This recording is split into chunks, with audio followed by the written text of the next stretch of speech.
I'm going to let you know that we are recording the meeting, and we do that so that we can post it on our website at a later time for folks to review if you'd like to go back to it. All right, I have muted everyone's phone to keep background noise to a minimum. I'm going to unmute you if you are called upon, so you can go ahead and raise an electronic hand if you would like to be unmuted. And I'd love everyone to practice raising their hand now. If you wouldn't mind, you know how to do it. We're seeing everybody is clicking their raised hand. Okay, we got a few people who don't know how. If you don't know how, go into the panelist or participants or attendees box, and next to your name, it will highlight,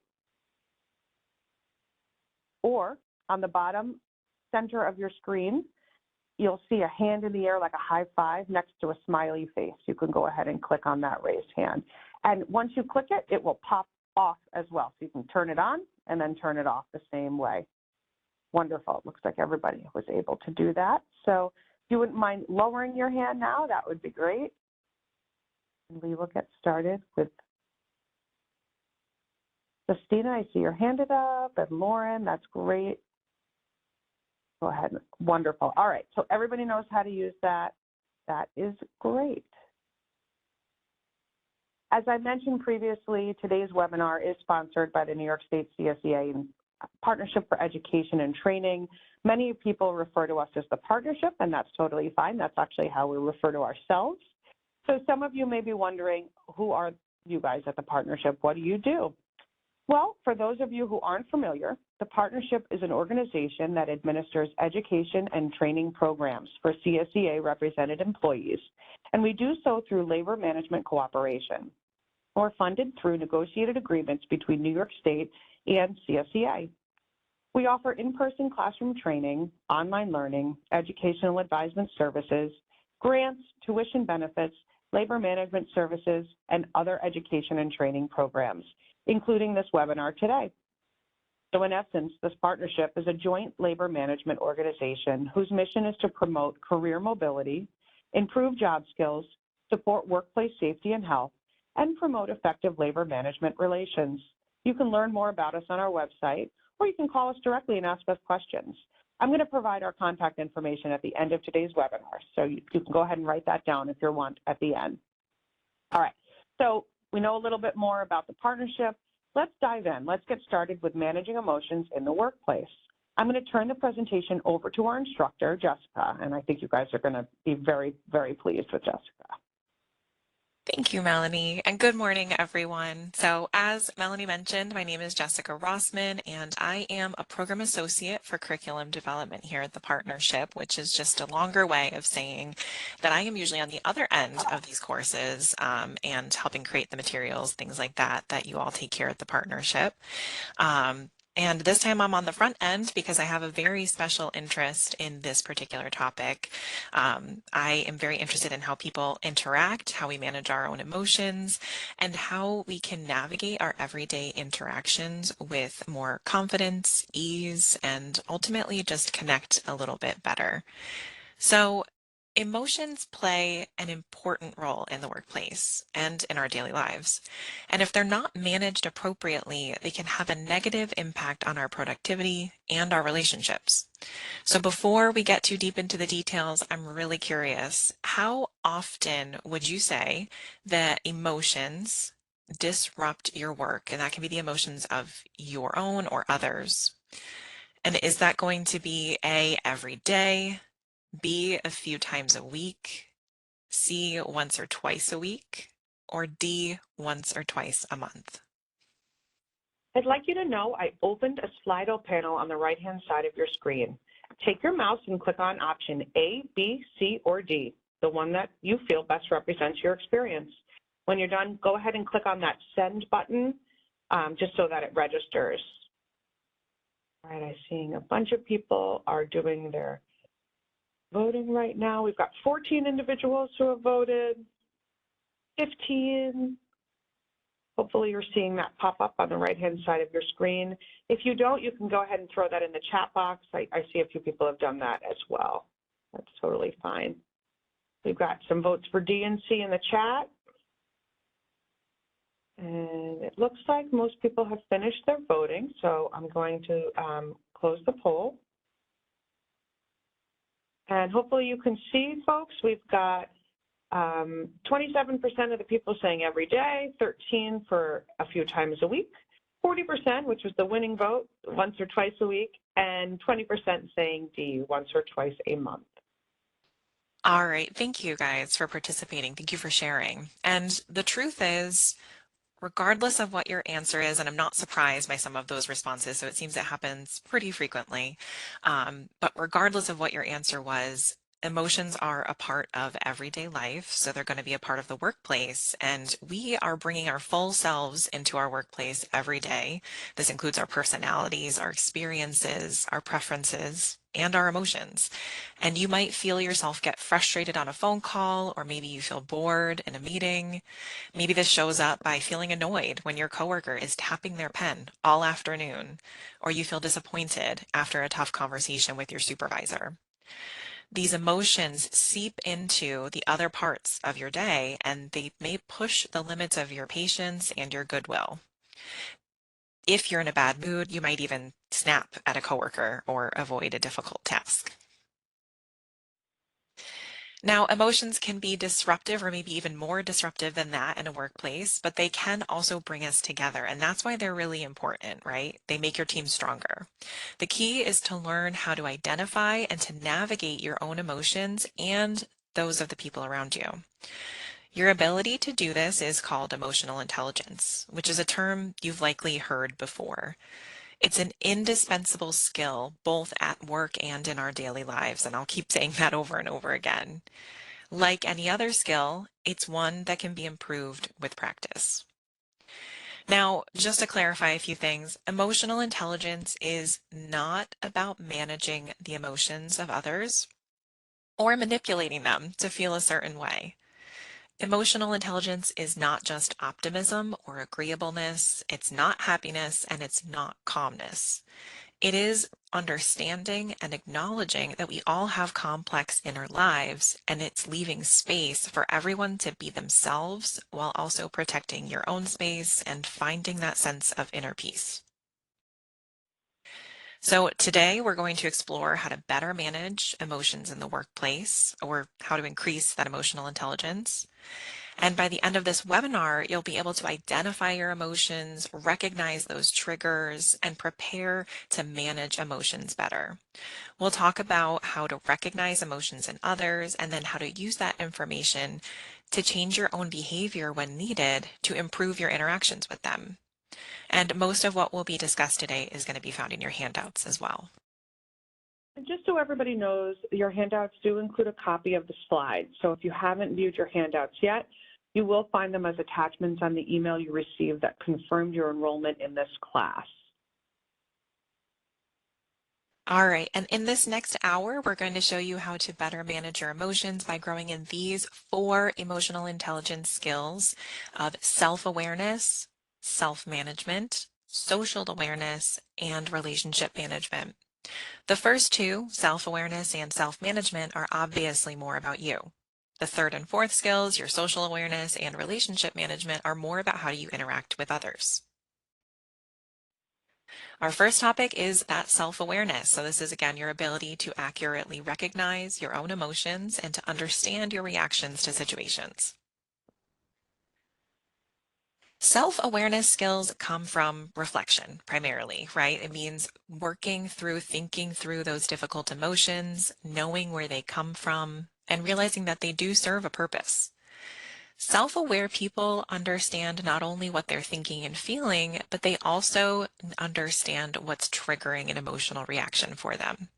So I want to ask you this question again. So how self-aware do you think you are on a scale from 1 to 5, with 1 being the least self-aware and 5 being the most? Friends, I'd like you to notice I've opened that Slido panel again on the right-hand side of the screen. This is a rating activity. So from 1 to 5, how self-aware do you think you are? 1 being the least and 5 being the most. Your responses are anonymous, so be honest and truthful.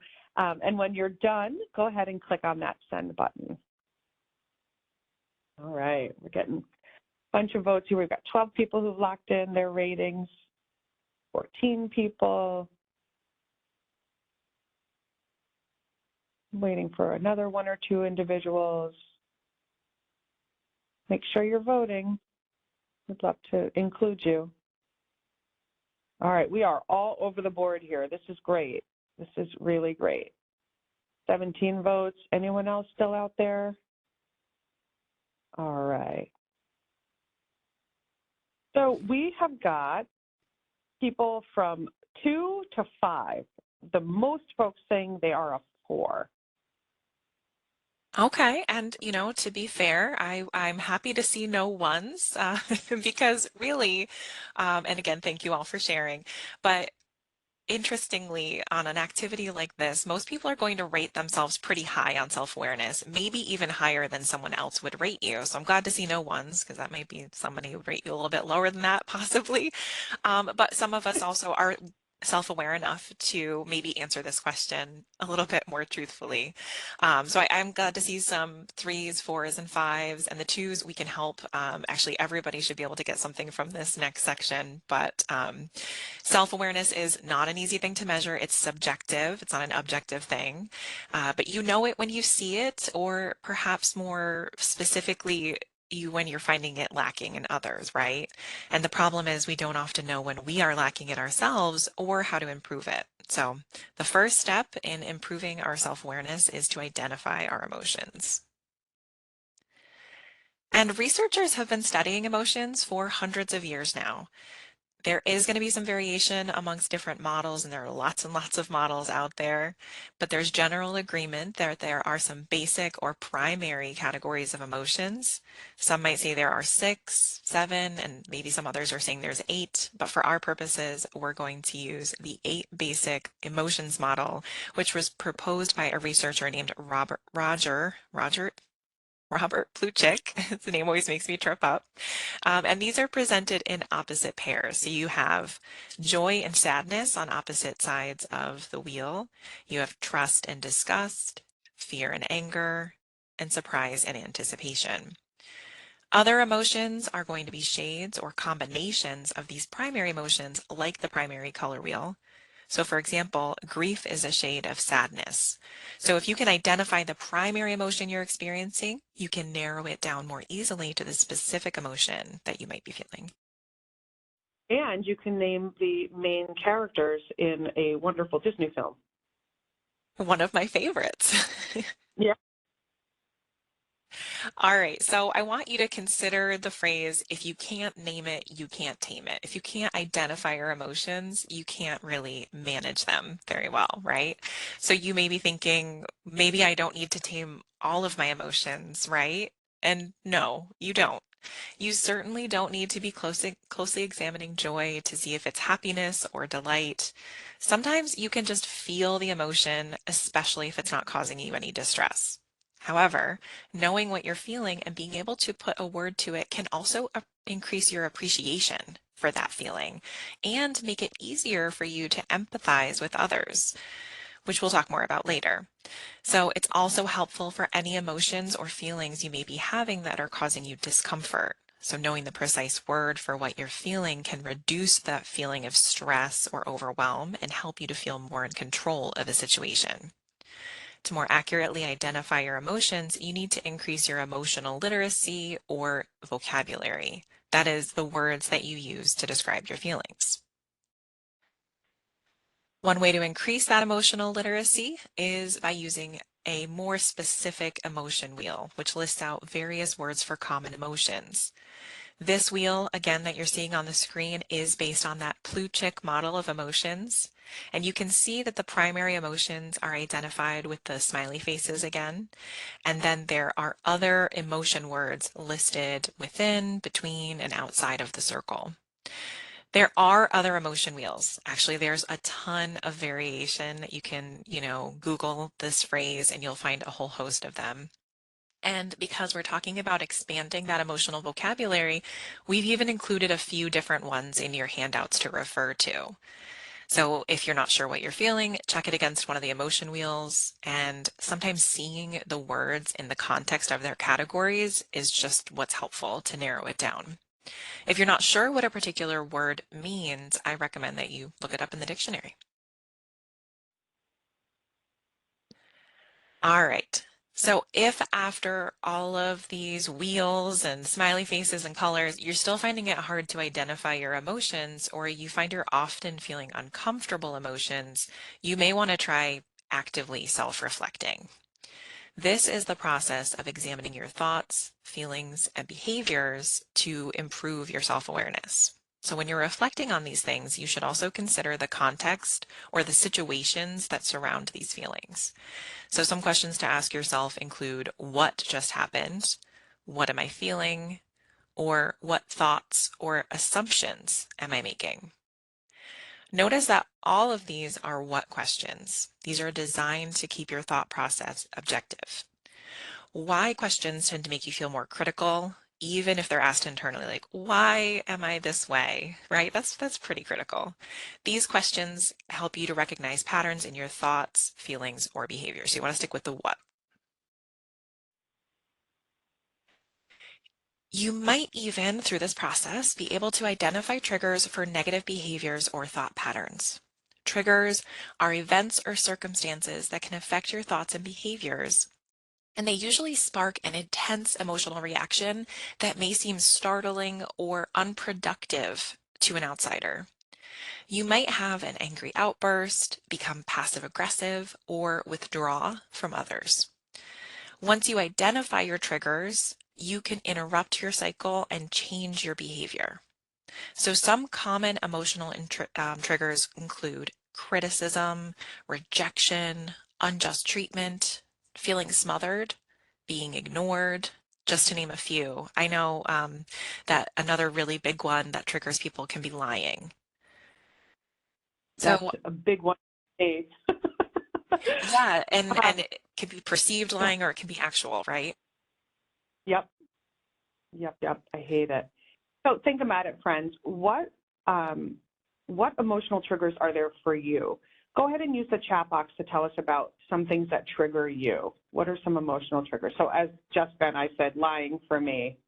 I'm seeing Justina agrees. Lying is a big one. Criticism from Kelly. Unreasonableness from Adira. I can try and unmute you. Yes, Denidra, sure. Lying does seem to be a common one. Where yeah, Uh, Can you hear me? mhm. I can. Awesome. Hi, honey.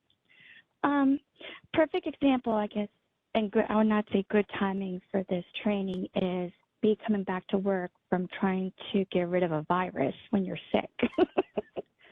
Your Okay, emotions good are trick. all over the place. Thank you. Yeah. Thank you for And absolutely, having that, so if you go back to the self-reflection, what's the context in which you're feeling these emotions? You're feeling unwell, you're feeling physically unwell, maybe in a variety of different ways, especially with all the illnesses that go around this time of year. And you realize that wears your patience a little thin for some things that might have been easy for you to brush off before. But I'm seeing a lot of really good ones in here. Just to call out a few, I see a fear of failure, feeling unheard. That's a huge one. I think that one also bothers me. It could be pretty difficult being judged, people just not listening to you and you have to repeat yourself. A lot of votes again for lying, or I saw phoniness, like so that inauthenticity, and just feeling like, yeah, something's up, something's a little fishy. Mental health is a very big thing, and that is, a lot of what we're talking about here today. So thank you everyone for sharing. Emotional triggers, I will say, don't always have to result in a dramatic behavior. Maybe they just cause inner turmoil. So you could be really skilled at hiding your emotions, but inside you're feeling anxious, angry, or just ill at ease. If you're feeling this way, then I want you to be doing some self-reflection to find the cause or the trigger and take steps to ease your discomfort. We're going to talk more about how to manage these emotions in the next section. But for now, let's put some of this knowledge to work. So self-awareness in action may look something like this. Let's say that your manager comes by your workspace with a copy of an email you just sent. They say, that email you just sent was a little confusing. I need you to add more detail about the project and then send it again. You respond with, okay, thanks. And as she leaves, you plop it on your desk and you go back to work and intentionally put off resending that email. Take a moment to put yourself into this situation and tell me, what might you be feeling? Go ahead and type your ideas right in the chat box. And when you're finished, make sure you press enter. Annoyed, defensive, discouraged, frustrated, angry. I mean, yeah, I think people are feeling a lot of the same frustrations. Defeated, that's a good one. Frustrated. Yeah, Let's see. absolutely. Yeah, very normal feeling. These are very normal feelings. And I think take a moment to just validate yourself sometimes, right? Because depending on your history with somebody, the supervisor in particular, you might feel uncomfortable. You might even feel a little embarrassed if somebody else was around or if you have, no cubicle walls or things like that. Maybe you're feeling upset. Maybe you always prided yourself on being clear and grammatically correct in your writing. You're very detail oriented. Or maybe you're annoyed or angry. Maybe you've been recently assigned additional work all week and your colleague is out on vacation and you're upset because your manager just hasn't even recognized that you're doing the best you can with the time that you have. Whenever you're feeling criticized unfairly, maybe that's a trigger for you. You respond in a passive aggressive way. So first, I want to validate all of you. All of those emotions are perfectly understandable. Whatever reaction you have is perfectly understandable. But regardless of what you're feeling, I think we can all agree that the behavior of putting off the work isn't productive. It may feel good in the moment, but it's not going to help you in the long run. Being aware of how you're feeling as well as the thoughts in the situation that preceded the behavior can actually help you to change it. And that's what we're going to talk about next. Once you improve your self-awareness, the next step on this journey is to go to self-management. This is your ability to choose how to act in a situation. It's your ability to recognize those emotions and then direct your behavior into that positive and productive way. At work, self-management skills help us take responsibility for our own behavior and to adapt to challenges. Self-management is important because it builds upon the foundational skill we just discussed, and it's taking that first step after reading your own emotions to respond sensibly and professionally. So what are, I'm curious, some positive ways that you manage your emotions now when you're feeling overwhelmed? Go ahead and use that chat box once again, folks. Let us know, how do you manage? Take a walk, take a pause. This is great. So, yep, you guys beat me to it right in that chat box. Go ahead and share some of your thoughts. Deep breaths, shower, breath work, music, close your eyes, breathing techniques. I love it. I love this breathing technique stuff, guys, and the walking. It's awesome. Music. Yeah. Music can be very cathartic for sure. Deep breaths and walks. These are great, guys. I love it. Yeah, these are some really good ones. And I love starting this section with this question because we all do things, whether or not we're doing them intentionally or we're knowing exactly how they're helping us. We are doing things every day to manage our emotions. And what we'll be talking about here is which ones are productive and which ones are maybe less so. But I'm seeing some really good ones. So look at something happy, address that challenge immediately without procrastinating. That can definitely work depending on your emotional state. We'll talk about all of these and more. Thank you so much for sharing. And again, yeah, so we will be going through a few of these that you have mentioned and maybe a few more. And we're going to start with those that can be used quickly and in the moment, and then we'll move on to strategies that require more time, more planning maybe, and effort. And you're going to find details on each of these in your handouts. And please do continue to weigh in the chat with comments and things like that. It's really helpful. So a lot of you mentioned this one, and I'm glad to hear it because the first strategy I want to talk to you about is mindful breathing. This is a quick and powerful technique that a lot of you have probably already seen the benefits of, but it calms your mind and your body, and you're just focusing on your breath. Now, there are many forms of mindful breathing. A simple one is just called the box breathing technique. So when you start to feel an intense emotion take over, I want you to try to focus on your breath. For this particular technique, you're going to breathe in for 4 seconds, hold for 4, breathe out for 4, and then hold again for 4. This is why it's called the box, right? Because it sort of makes a box when you do that. And you're going to repeat this until you feel your body calm. Mindful breathing actually works because it lowers our heart rate and focuses us on the present moment.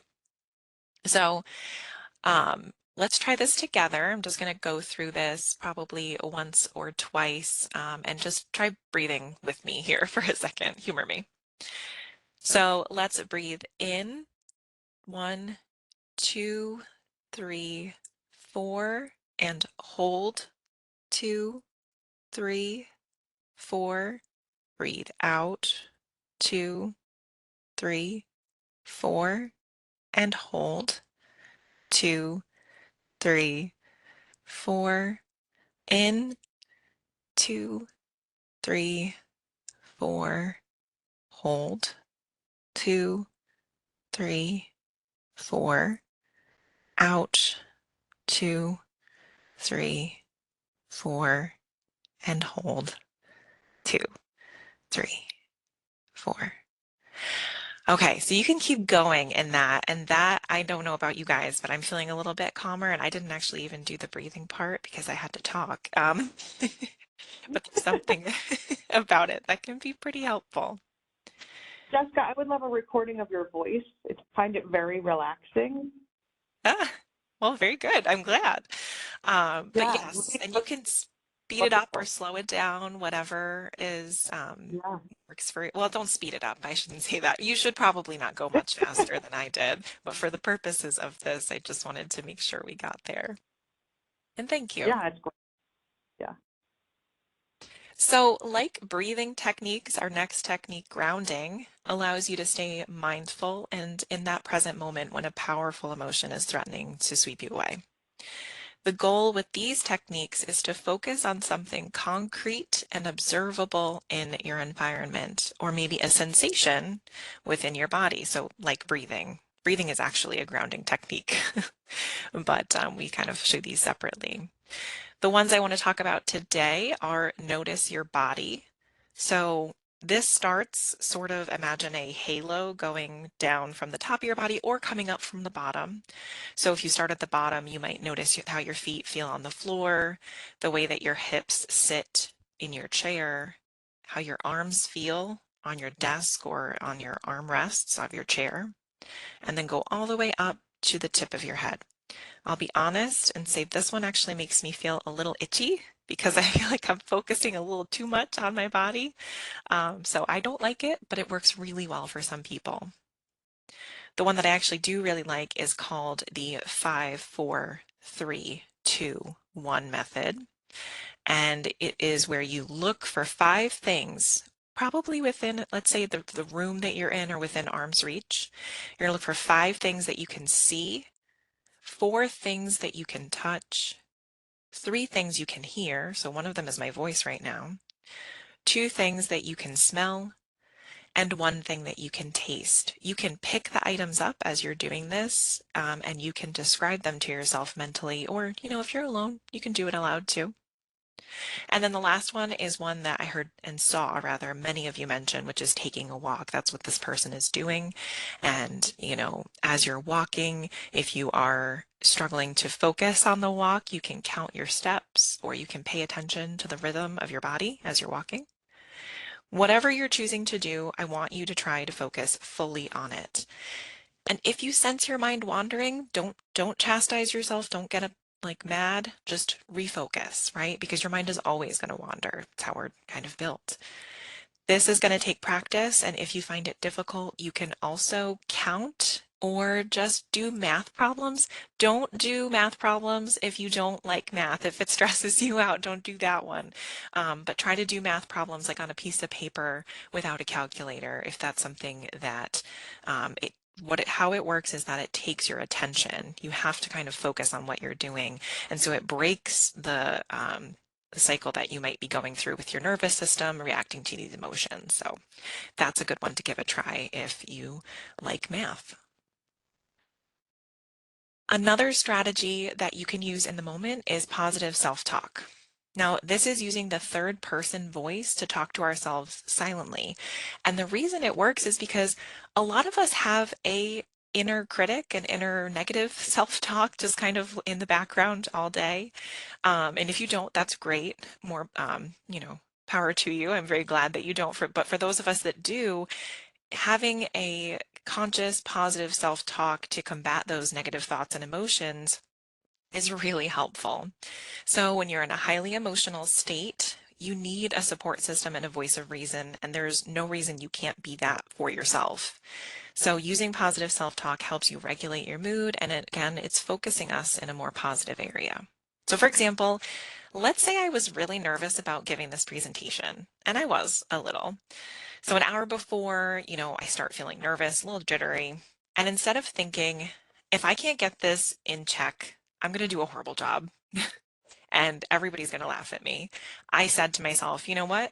You've prepped for this, you've practiced for it, and you are ready. This information is going to be helpful, so just go do it. The goal here is to be your own cheerleader, not your biggest doubter. Jessica, we are seeing in the chat, this does make some folks feel uncomfortable. So yes, this is one option. It's not the only option. It's just one option. So if this does not make you feel silly, certainly go ahead and try it. But I can understand why some people feel this is a little wacky, this one. Yes, and that is completely fair. All of these are just options, as Melanie said, and Lori gives an alternative here, like try to talk to yourself like someone you love. I think that many of us don't notice that we do have some of those negative thoughts sort of just running through our mind sometimes. And so this is sometimes a silly way. You don't have to look at yourself in a mirror at all either. Sometimes you can just write your thoughts down. That can be a really great way to catch some negative thoughts that might be running through your head that you might otherwise not pay attention to, or I should say that you might not otherwise be aware of, because they definitely are going to still impact your mood and your emotions. So if kind of talking to yourself or thinking actively like that can feel silly, try just writing some stuff down so you can catch it. That's just another way. But yeah, that's a good point. Another strategy is just taking some time to respond. So this is when you're creating emotional distance using time rather than just space. So for example, let's say you get an email from someone and you feel yourself having a strong emotional reaction. I'm sure this has happened to many of us. I know it's happened to me, but really the goal here is don't respond right away. Even if you're just taking 30 seconds or a minute, take the necessary time out that you need to have the mental capacity and clarity to deal with the situation rationally. So it could be a really short time, like just a minute or two, or you could take a little bit longer, like a half hour. Maybe even larger situations where you may want to try sleeping on the thoughts before you actually act on them. Now, if you're finding that you need space in a face-to-face situation where you can't just not respond or walk away, then you can say something like, I need some time to think about this. Or even more specifically, you could say, I need 5 minutes or 1 hour or the afternoon to collect my thoughts about this before I can continue the conversation. Can we meet again tomorrow or whatever? It seems simple, but this really is a powerful tool to use in the moment. And when you're using this approach, I really want you to consider the urgency of the task or response. So if you're thinking when you're listening to me and you're saying, I do not have this kind of time, I am a busy person, I don't have the time to put some of this off, then that's fair. This may not be a method that works for you, but if you are feeling heated in the moment and you don't want to have a negative reaction and you feel like it's difficult to suppress that, then this can be the right course of action as well. And you might be surprised by people allowing you to take the time that you need.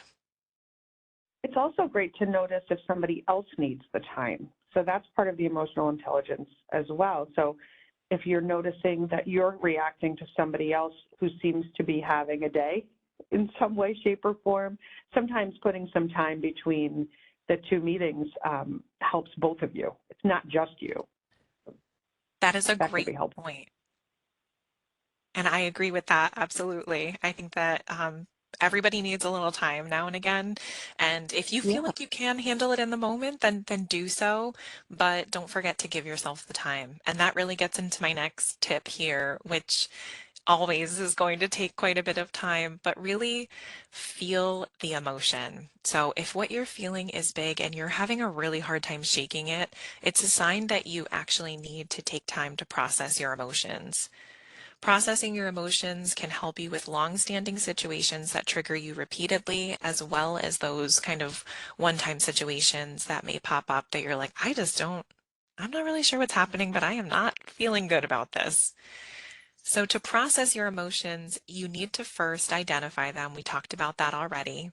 And once you've done that, you need to do some of that self-reflecting that we talked about, digging deeper into the cause, identifying the specific trigger for this emotional response. Ask yourself those what questions, stay objective. And once you kind of have a hint about what that trigger might be, it's not kind of all resolved then, right? You still have to sit with that emotion because that emotion is going to be there. You can't try to logic it away all the time. And if you do, sometimes it sticks around even longer.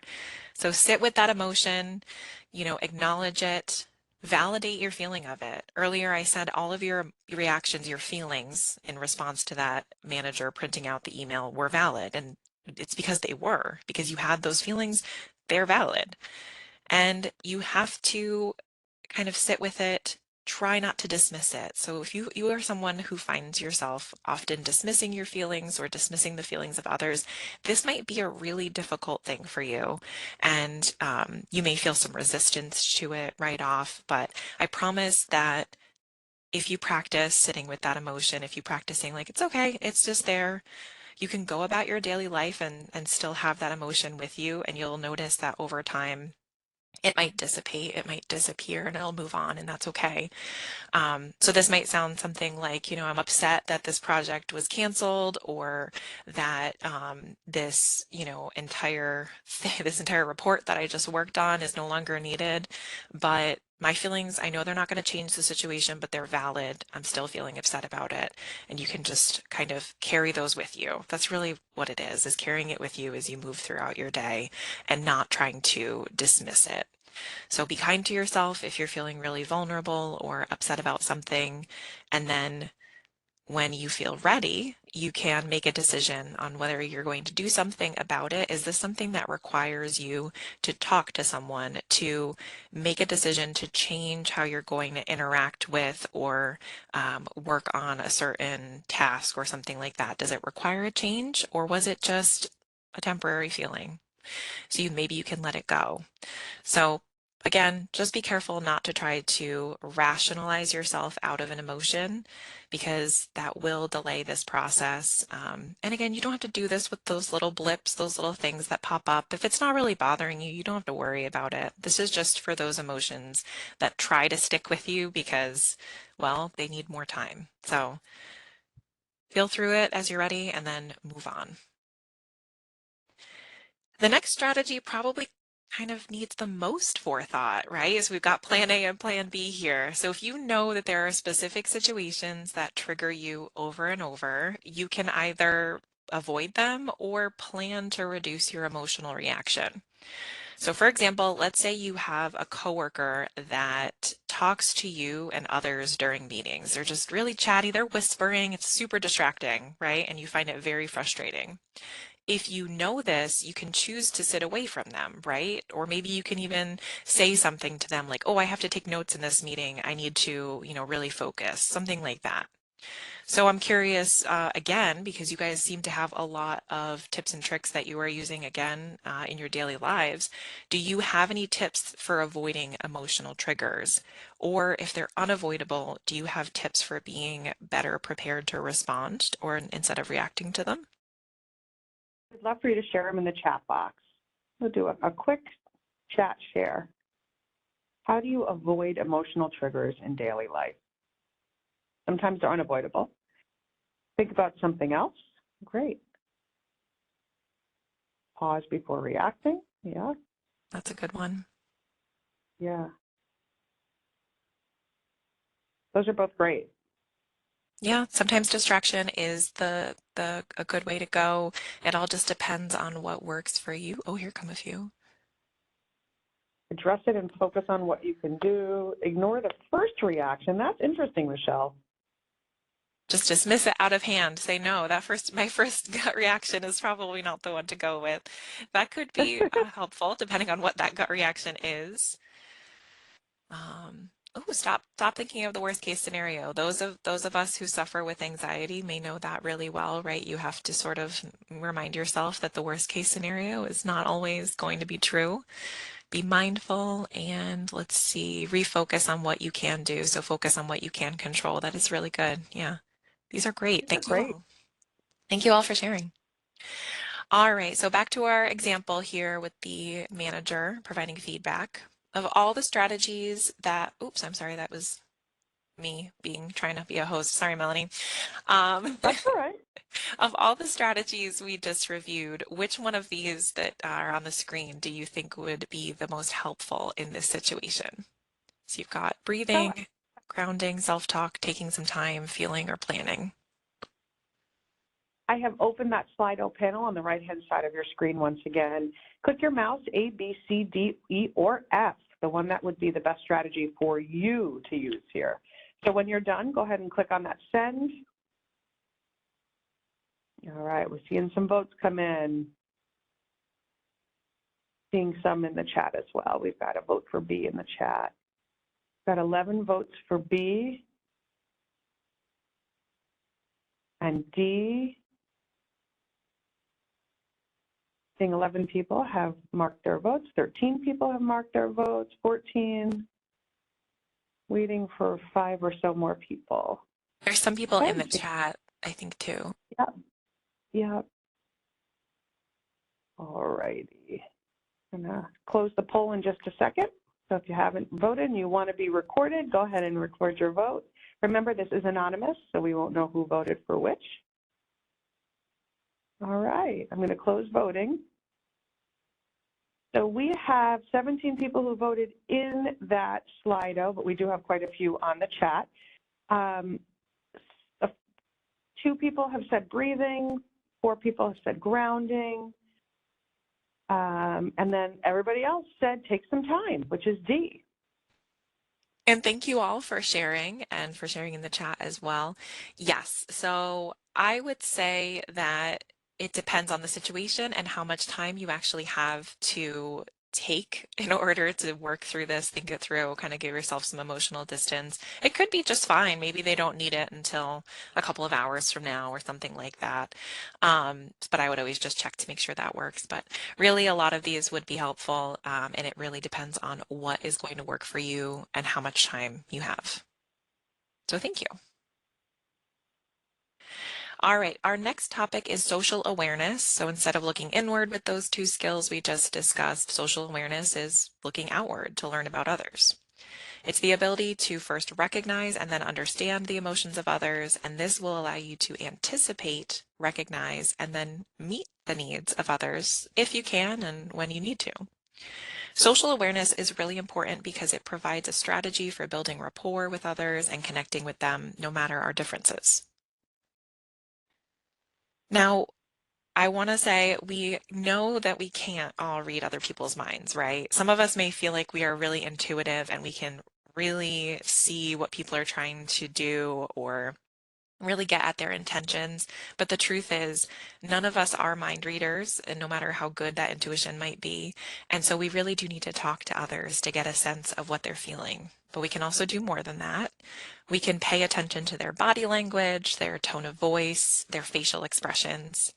And you can also try to understand what's hidden beneath the surface of the person's nonverbal communication cues and consider them as a full person. So if you know them and you know a little bit about their history or you've worked with them for a little while, then consider them as a full person with their full history and a full internal life really similar to your own. So being present and giving others your full attention is really the key to becoming more socially aware. And another tip is to practice active listening. And if you've taken any of our partnership courses before, you know that we really love to include this as a tip for any sort of interpersonal interactions you might have. And it's because it's just that important. So I want you to think of a time where you did feel really heard and listened to, and tell me, what did the listener do or maybe not do that made you feel heard? Go ahead and use the chat box. Drop what folks did to make you feel heard or things that you do to make others feel heard right in the chat box. I know for me, nodding my head in kind of in agreement with some of the folks people have said, some of the things people have said often helps show that I'm engaged. Two-way conversation versus just me talking. Yep. Turn towards and lead forward as I spoke. Yes. Look in the eyes. Show you're listening and I care. These are great. Sounds like we have a lot of really active listeners. Yes. Wait for a break. Don't interrupt. I love it. Eye contact. These are great. These are paraphrasing. Yes.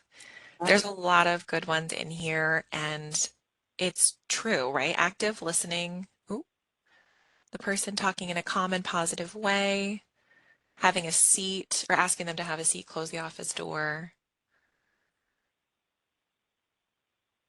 Smiling, yeah, there is some research out there that actually does say that when you smile, you can sort of make that brain-body connection, think, oh yeah, we're feeling good, feeling appreciated, and the person related to me with similar experiences of their own. I am really glad that we not only have some active listeners here, but that you all have been on the receiving end of some good listeners, and that is a really good feeling.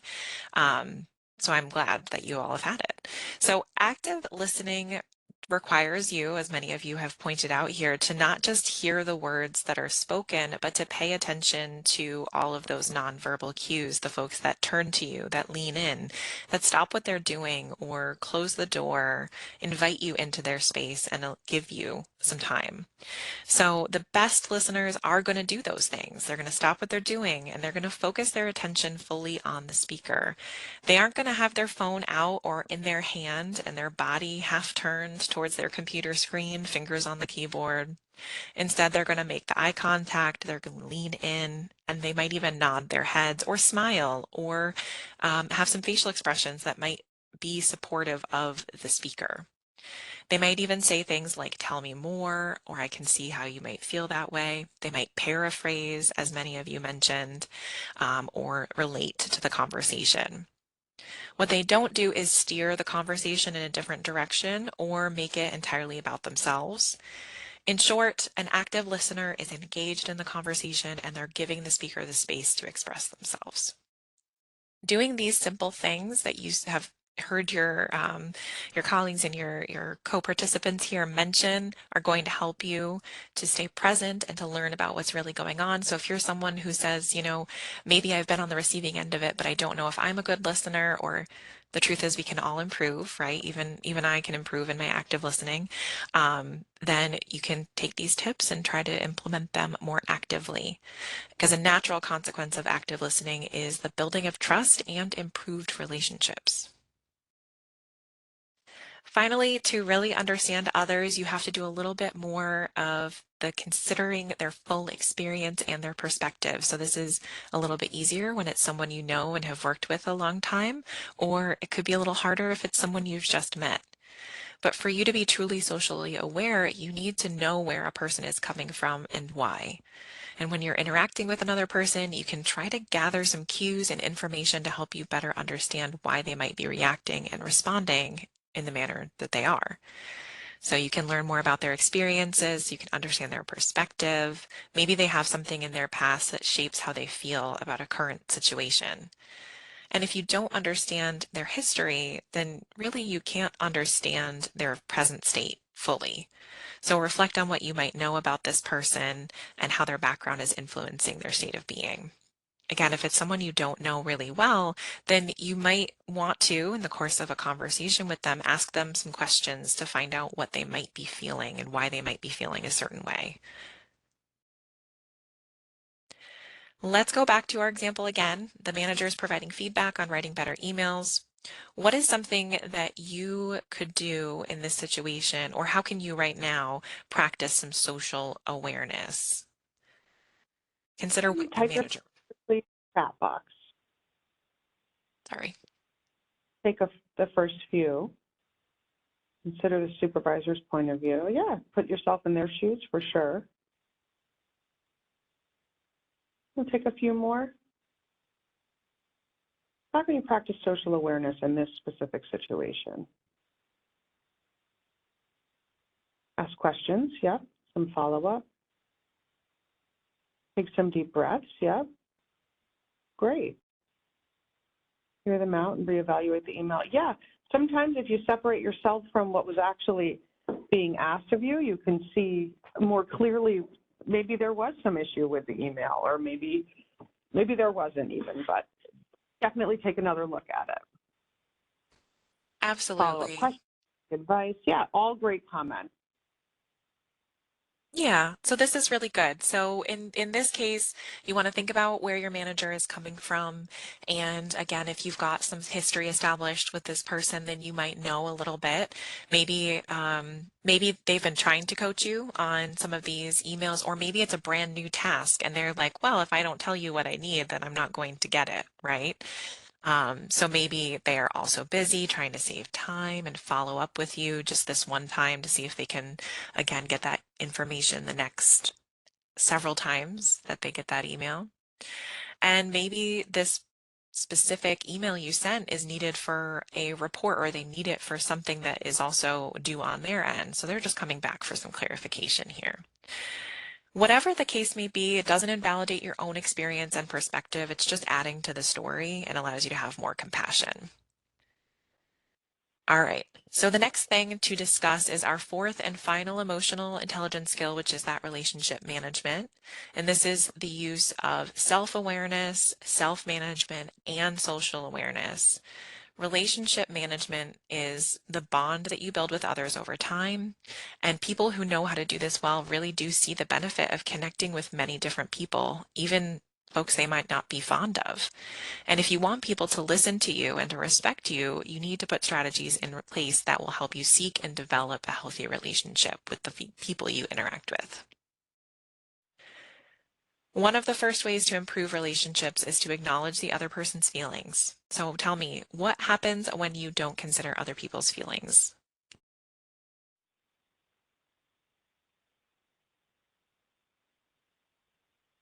Go ahead and type that in the chat box for us, please. What happens? What happens when you don't consider other people's feelings? Feel like nobody cares? Make the other feel bad and unintentionally? Yeah, intention is huge, right? They can think you're rude, selfish. Emotions can get the best of you. It's hard to avoid that sometimes, but that's very true. All great comments. They are, and you guys are really, you're hitting the nail on the head here. Ultimately, what happens, so all of these things will happen. You could be seen as selfish, you can be made to seem rude, all those different things. But at the end of the day, what happens is it can cause conflict, depending on how ready for conflict everyone else might feel. But there will be a loss of trust, the cracking in the foundations of a working relationship. So that's what this crack is to be representing. But the bottom line is that you just need to be considerate. We're not responsible for other people's emotions, but you should know that you can and do influence people with your choice of words and how you choose to interact in your body cues.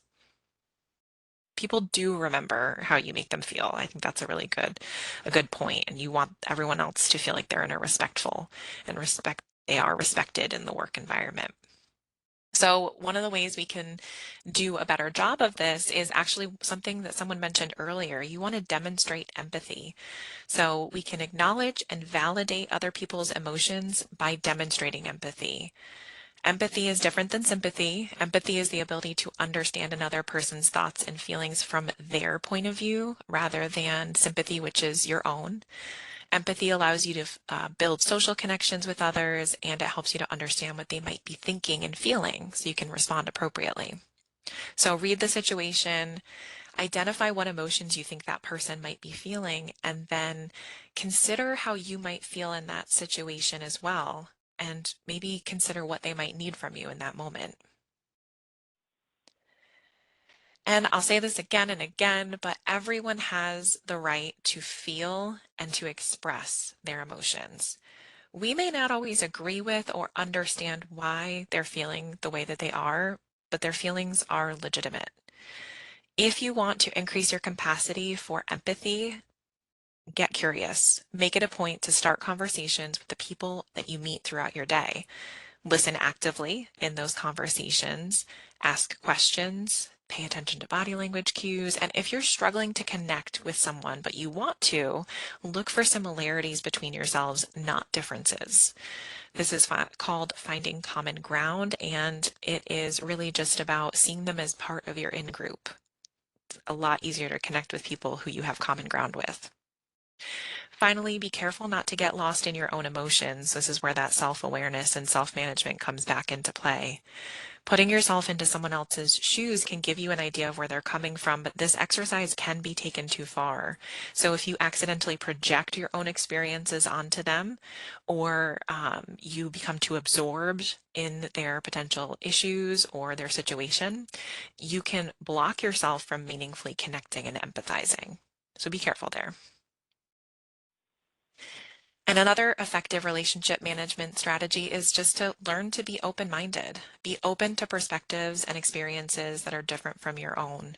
One way to assess your openness, rather, is to consider how you respond when people share their emotions. Are you welcoming them and getting curious, or are you feeling like you need to shut down the conversation and move on? Do they make you uncomfortable? When something catches us off guard and it triggers an emotional response, we need to do those self-awareness exercises. So get curious, ask yourself how you are feeling, what you're feeling, and then tune into those self-management strategies. And then you really just need to keep an open mind for your own experiences and others. Leave space for yourself, leave space for others, and this will give you all the perspective you need to express yourself appropriately with words and actions. Next tip is to give them the benefit of the doubt. So I said earlier, we cannot read minds, and we may sometimes have a sense of what someone's intentions are, but the truth is we don't know if they haven't told us.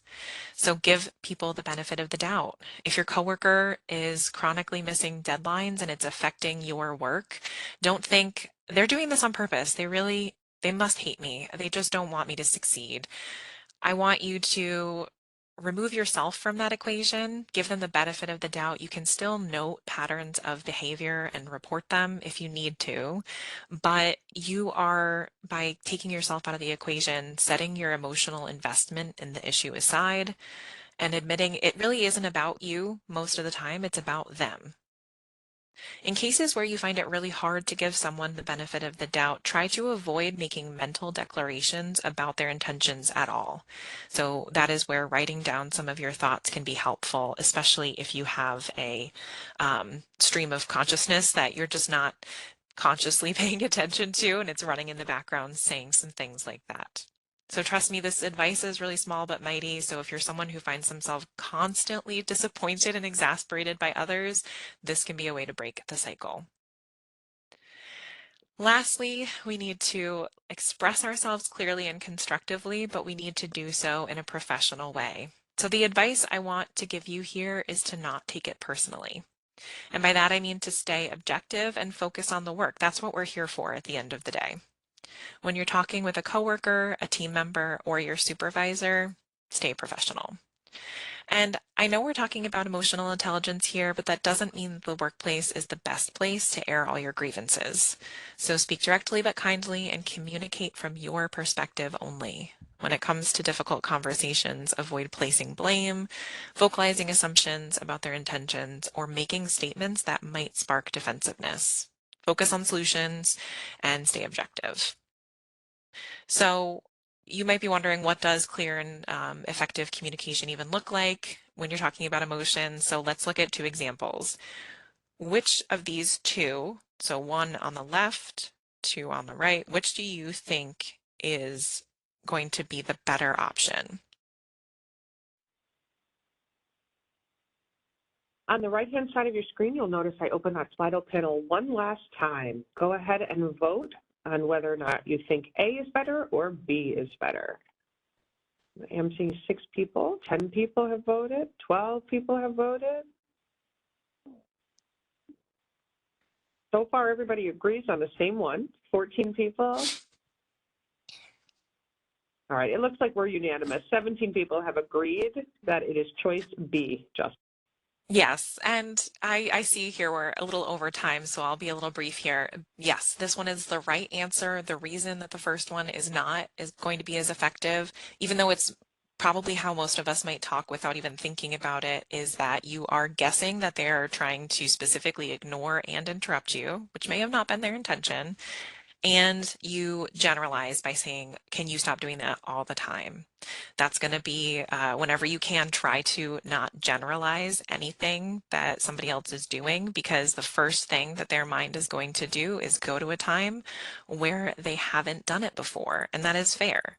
And yes, it can be perceived as rude. You're insinuating that they are doing this on purpose, and the truth is you don't know that that is true. So good job. Once you've started the conversation, you have to give the other person a chance to respond. Depending on where they are in their own emotional intelligence journey, they may be appreciative and respond right away, or they might need more time to process and come back to you. Or worst case scenario, they respond negatively, angrily, or dismissively. If they're responding in the negative way, then end the conversation when you can. Just because you're working on increasing your emotional intelligence does not mean that others will be doing the same. And as much as we would like to, we can't really force anyone to improve their emotional intelligence. That's just not how it works.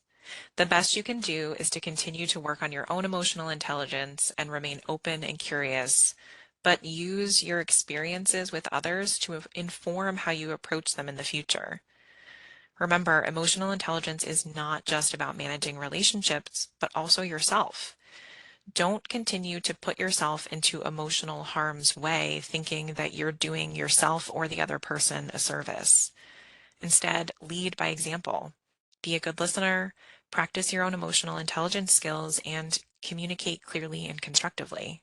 And then get out of there if it's not working. All right, so let's go back to our example of your manager providing you feedback.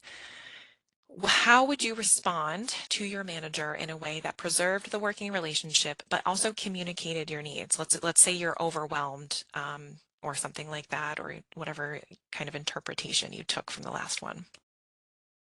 Go ahead and type it right in the chat box, and we'll take a few examples. How would you respond now?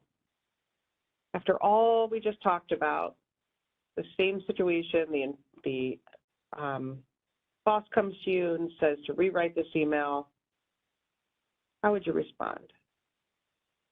Deep breaths, follow-up questions. Thank you for your feedback. I'll need some time to work on it. Yeah, both great answers.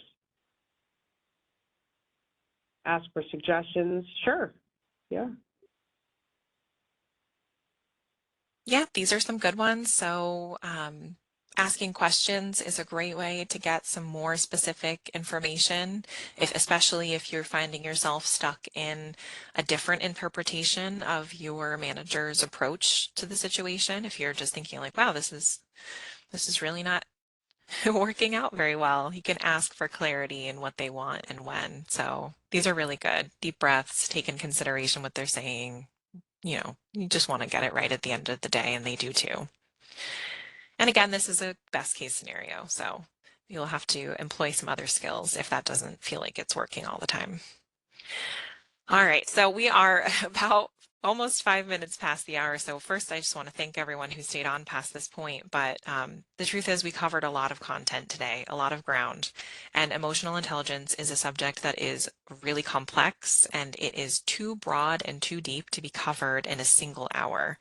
And that is why we have sent you away with some helpful handouts and some tips and tricks. We tried to make it as actionable as possible so that you can improve your interactions with others.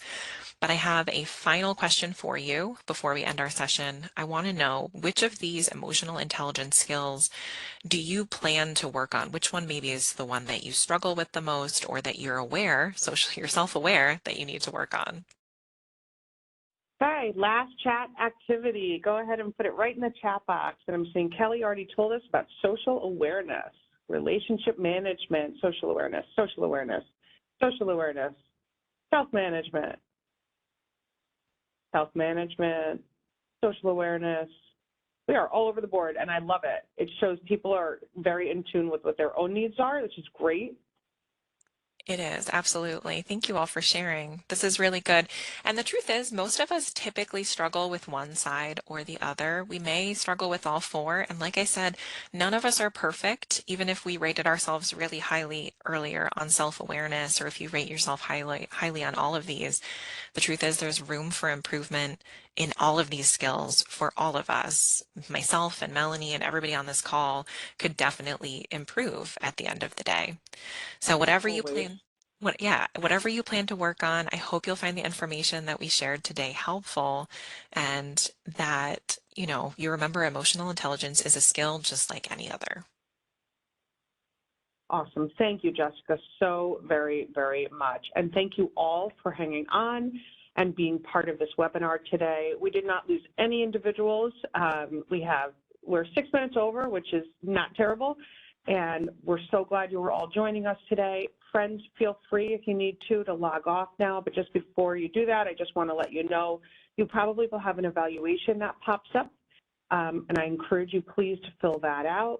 Those are anonymous, but we do read them very carefully, and we do adjust the webinars and in-person classes accordingly. So we take what you say to heart, and so we'd love for you to fill that all out. That would be really helpful.